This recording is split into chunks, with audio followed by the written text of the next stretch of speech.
네,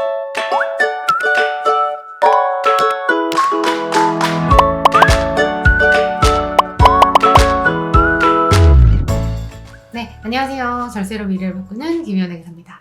종합소득세 이제 특집으로 계속 영상을 찍고 있는데요. 지금 보시면 저희가 종합소득세와 관련해서 여러분들이 세금이 일단 제일 궁금하시잖아요. 그래서 여러분들이 세금을 좀 구해보셨으면 좋겠다. 나의 적정 세금은 얼마인지 설명을 드려도 아예 모르시면은 무조건 환급을 받아달라거나 무조건 세금을 안 내게 해달라거나 이렇게 말씀을 하시는 분들이 있어요. 근데 제가 볼 때는 직접 본인의 세금을 좀 계산을 해서 나의 적정 세금이 얼마인지 세금이 어떻게 산출이 되는지 이게 맞는 건지, 그래서 종합소득세를 계산하는 방법과 그 다음에 우리 세율, 지금 현재 세율이 어떻게 되는지, 그리고 이제 종합소득 과세표준이라고 하는 부분까지 해서 여러분들 말씀을 드려볼까 합니다. 적정 세금을 계산해보는 그 시간을 가져보도록 하고요. 우리 이제 홈택스 말고 누리집이라고 있어요. 국세청 누리집이라고 해서 nts.go.kr 여기 들어가 보시면 세금 신고와 관련해서 그 신고 구조가 잘 나와 있습니다. 모두체험 신고서 2021년도 소득에 대해서 모두체험 신고서라고 되게 간단한 유형들 있잖아요. 그분들은 이제 F유형, FGH는 직접 신고하셔도 됩니다. 근데 저희한테 맡기시는 게 유리한 경우도 있어요. 매출이 많으신 분들. 근데 대부분의 경우는 굉장히 간단하게 신고가 끝나기 때문에 AARS나 이 모두체험 신고서를 활용하게 되면 굉장히 편하게 신고하실 수 있습니다.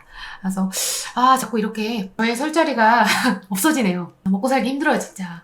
옛날에는 이게 좀 간단해가지고 세무대리인들한테는 어떤 꿀과 같은 거였는데, 근데 뭐 이렇게 돼야지 또 맞는 거죠. 그렇습니다. 자, 신고 납부 기한 여기 나와 있고요.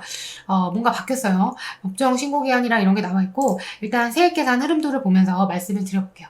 자, 종합소득에 대해서는 이자, 배당, 사업, 근로, 연금, 기타 요걸 이제 합쳐서 종합소득금액이라고 하거든요. 사업을 하시는 분들은 이 종합소득 금액을 그냥 순이익이라고 생각하시면 돼요. 그리고 근로소득자들의 경우에는 총 급여에서 근로소득 공제를 빼야 되는데 그냥 어바웃으로 잡는 거니까 여러분들 그냥 연봉 금액을 넣어보시면 돼요. 그러면 세금이 조금 더 많이 나오게 되거든요. 고과되긴 하지만 그래도 보수적으로 잡는 게 낫잖아요. 예를 들어서 100만 원을 예상했는데 100만 원을 예상했는데 70만 원만 나왔어. 이러면 되게 기분 좋잖아요. 그런데 70만 원만 예상했는데 세금이 100만 원 나온 순간 그때는 이런 일은 있을 수 없어요. 세상이 무너지는 겁니다. 그래서 일단 좀 세금은 보수적으로 계산을 해서 준비를 하시는 게 좋습니다. 그리고 세금을 안 낸다고 해서 무조건 좋은 거 아니에요. 최대한 절세를 해야 되겠지만 대부분의 분들이 합법적인 테두리 안에서 세금을 절세해달라고 해놓고 탈세를 원하시는 경우가 대부분이에요. 그래서 낼 건 내야 돼요. 어쩔 수 없습니다. 그리고 총 수익 금액만 보고 대표님의 뭐 비용이나 이런 거 알아보지도 않고 세금 얼마예요? 라고 말하는 사람들은 사기꾼이에요. 사기꾼. 그러면 실제 비용대로 이제 신고를 안 한다는 거잖아요. 물론 이제 추계 신고나 이런 것도 있을 수 있지만 어쨌든 세금을 안 내는 게 무조건 좋은 건 아니다. 제가 나중에 또 욕을 먹을 각오를 하고 한번 다뤄볼까 해요. 세금을 안 내는 게 과연 옳은 것인가. 근데 좀 욕 먹을 것 같아서 좀 위축되어 있습니다. 어쨌든 자, 종합소득금액에서 소득공제를 빼게 되면 과세표준이 산출되죠. 그래서 여러분 사업장을 운영하시는 분들은 이 매출이 아니고 매출에서 인건비나 임차료나 상품 매입대금이나 이런 비용들을 뺀 후의 금액이 소득금액이 됩니다. 거기에서 이제 소득공제를 빼게 되는데 여기는 이제 우리가 부양가족 공제들, 만약에 부양가족이 없으면 기본적으로 150만 원은 기본으로 들어갑니다.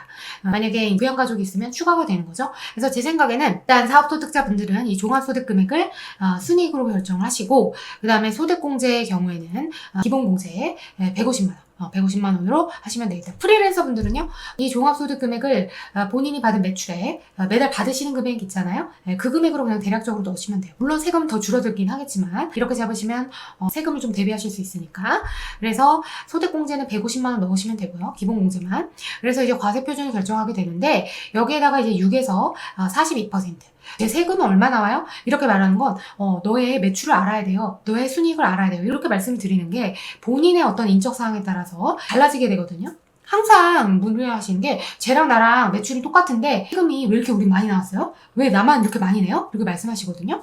당연히 대표님과 다른 분의 이런 사항들이 달라요. 지금 세금 구조를 보시면 이 소득공제도 내 부양가족이 몇 명이냐, 그리고 종합소득금액이라는 것 자체도 매출액은 같아도 이쪽에서 비용이 더 많이 지출이 될 수 있거든요. 비용이 똑같은 거 아니니까.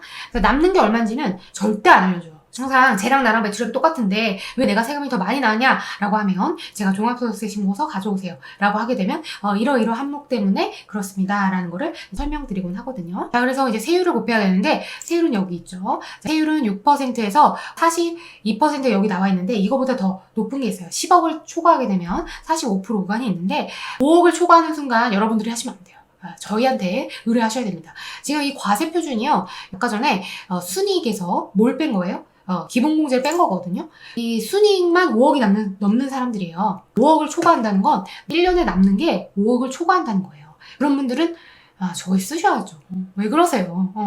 다른 일 하셔야죠. 그 시간에 다른 일에 집중하셔야죠. 저희 같은 사람들한테 맡겨놓고 사업에 집중하시면 됩니다. 5억을 초과하시는 분들은 혼자 하시는 거 아니에요. 저희한테 맡기시면 되고요. 5억이 넘고 10억이 넘어요. 1년에 10억이 넘으면 한 달에 1억이 남는 거예요. 1억이. 그러면 이제 절반의 세금을 생각하셔야 돼요. 자, 제가 말씀드리는 거는 보통 한 2억 넘어간다. 순이익이 2억 넘어간다 하시는 분들은 한 6개월은 나라를 위해서 일한다. 이렇게 생각하시면 마음 편해요. 그리고 내가 받는 돈의 절반 세금이다 이런 생각을 하셔야 돼요. 안 그럼 되게 억울하고 내 시간과 노력이 이렇게 나라를 위해서 맞춰진다는 생각을 하게 되면 되게 우울하고 짜증나요. 저도 뭐 하반기에는 그냥 세금 벌러 일한다 이런 생각을 하고 있습니다. 그래도 뭐 남긴 남으니까 많이 벌어야 많이 남아요. 물론 사업소득으로는 부자 되기가 좀 어려운 상황이에요. 저희 같은 청년들은 사업소득 2, 3억을 벌어봤자 물론 많죠. 엄청 많죠. 근데 세금이 어쨌든 절반이에요. 그걸 생각을 하셔서 세후소득을 생각하셔야 돼요. 그래서 청년들이 뭐 비트코인이나 세금이 없는 주식에 집착을 하는 건지 모르겠습니다. 그래서 이 과세표준은 어쨌든 순이익에서, 그러니까 모든 비용을 차감한 후에 순이익에서 뭐 기본공제, 부양가족공제까지 빠진 금액에 대해서 6에서 42%. 그래서 우리나라 대부분의 분들이 15%, 24%, 35% 구간 여기에 몰려 있습니다. 아시겠죠? 자, 그러면 세금이 나오는 거예요. 내가 내야 될 세금이 나오는 거죠. 여기에다가 세액공제나 세액감면, 합법적인 절세라는 건 이 세액공제와 세액감면을 잘 활용하는 겁니다. 아시겠죠? 합법적인 절세는 이 위에를 줄이는 게 아니에요. 그러니까 가공비용을 넣어서 혹은 매출을 누락해서 종합소득금액을 줄이는 게 아니라 절세라는 건 이 세액공제와 세액감면을 활용하시는 거예요. 근데 대부분의 업종들이 세액공제, 세액감면을 활용하기가 어렵죠. 그래서 뭐 창업중소기업 감면이나 이런 게 있긴 한데 어쨌든 직원을 고용하고 계시다면, 그것도 4대 보험 직원을 고용하고 계시다면 굉장히 매력적인 제도죠. 고용증대, 사회보험료, 세액공제 이런 것들이 있기 때문에 그걸 좀 활용하시면 좋을 것 같아요. 거기에다가 이제 가산세를 더하고 거기에서 이제 기납부세액을 차감하게 되면 납부세액이 결정이 됩니다. 그래서 대부분의 분들은, 프리랜서 분들은 그냥 종합소득금액에다가 그냥 통장에 찍혔던 금액 있잖아요. 그 금액을 넣으시면 되고요. 사업을 하시는 분들이라면 순이익을 넣으시면 되고, 근로소득자다 그러면 일단 그냥 연봉 넣으시면 돼요. 연봉에서 소득공제에 150만 원 빼고, 그리고 나서 6에서 42%. 근데 세율을 곱할 때 이 과세표준이 결정이 되잖아요. 예를 들어 내가 1200만 원이다. 그러면 6% 곱하면 돼요. 근데 4,600만 원이다 라고 하게 되면 15%를 곱하고 그 다음에 108만 원을 빼게 됩니다. 여기 2020년 기속으로 과세표준이 3천만 원일 때 그러면 여기 구간에 속하게 되죠. 거기에서 15%를 곱한 다음에 이 누진공제를 빼주면 됩니다. 그러면 342만 원으로 결정이 되는 거죠. 그래서 과세표준 3천만 원, 월 한 2, 300 버시는 분들은 연에 세금을 340만 원 정도 낸다는 거예요. 그러면 한 달에 보통 한 30만 원 정도 세금을 낸다는 거죠. 그리고 실효세율을 실질적으로 내가 부담한 세율을 보게 되면 340만 원 나누기 3천만 원, 한 10% 정도 세금을 부담하게 되는 겁니다. 근데 건보료는 별도예요. 건보료는 제가 늘 말씀드리지만 세금이 아니에요. 그렇지만 여러분들은 세금이라고 생각하죠. 근데 저희가 하는 분야는 아닙니다. 아시겠죠? 그래서 과세표준에다가 산출세를 곱하고 그때는 요 세율 구간을 활용해 보시면 돼요. 세율을 곱해서 누진공제액을 빼서 세금을 결정한다. 그리고 나서 프리랜서 분들의 경우에는 기납부세액을 좀 빼줘야 돼요. 본인이 3.3%로 원천 징수된 금액, 그러니까 내가 받았던 금액 중에 떼어진 금액 있잖아요. 예를 들어 1,000만 원을 받았다. 연에 1,000만 원을 받았다. 그러면 거기에 3% 곱한 금액이 기납부세액으로 빠지게 됩니다. 그래서 납부할 세액이 결정이 되는 거죠. 그러니까 프리랜서 분들은 기납부세액이 있어요. 내 매출액의 3%에 해당되는 기납부세액이 있기 때문에 그 기납부세액을 차감해 주시면 되고, 우리 그 사업자가 있으신 분들은 중간에 납부세액이 있을 건데, 최근에 코로나 때문에 많이 유예를 해줬거든요. 근데 이게 좋은 건지 모르겠어요. 뭐 유예를 해준다는 게 미뤄준다는 건데 그렇다고 안 내게 해주는 건 아니거든요. 그래서 중간예납 세액이 여기에 들어가게 됩니다. 그리고 근로소득자분들은 회사에서 떼어진 금액이죠. 그런 게 이제 기납부세액으로 반영이 된다. 그래서 환급이 나오거나 아니면 납부할 금액이 나오거나. 그래서 가장 많이 주시는 게 이제 유튜버랑 아프리카 BJ 두 분의 차이점이 있어요. 아프리카 BJ들은 대부분 3.3%이기 때문에 원천 징수가 됩니다. 그래서 여기 기납부세액이 있어요. 그래서 보통 아프리카 BJ 분들은 환급을 받고, 근데 유튜버 분들은 세금을 안 내잖아요, 일단. 물론 미국 원천징수 세금이 있죠. 그래서 제가 유튜버 분들은 원천징수와 관련해서 반드시 영수증 챙기셔야 된다. 그 구글에서 줬다. 이전 영상에서 제가 말씀드렸습니다. 저희 블로그에도 이 원천징수 영수증을 줘야 하는 거 그거를 이제 안내를 해드렸는데 외국납부 세액공제를 받을 수 있어요. 여기 외국납부 세액공제 꼭 유튜버 분들은 챙기셔야 됩니다. 근데 이제 과거에는 유튜버 분들은 아직 세금을 징수하지 않고 종합소득세를 한꺼번에 내다 보니까 여기 기납부 세액이 없다 보니까 BJ고 유튜버고 둘이 매출은 똑같이 3천을 버는데 누구는 환급받고 누구는 환급을 안 받는 거예요.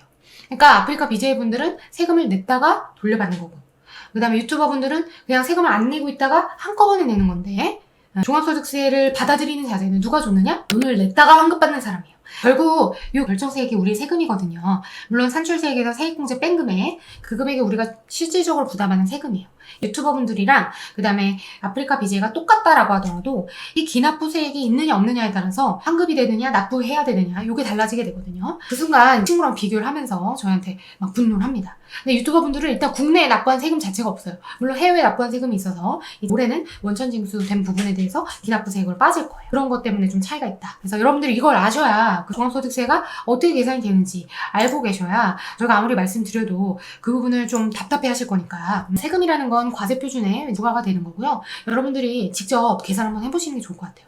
그러니까 저희한테 맡기시기 전에도 내가 세금이 어느 정도 나올지 궁금하시잖아요. 그런 것들을 하더라도 좀 알고 맡기는 것과 아는 것과 좀 차이가 있기 때문에 좀 많이 하시거든요.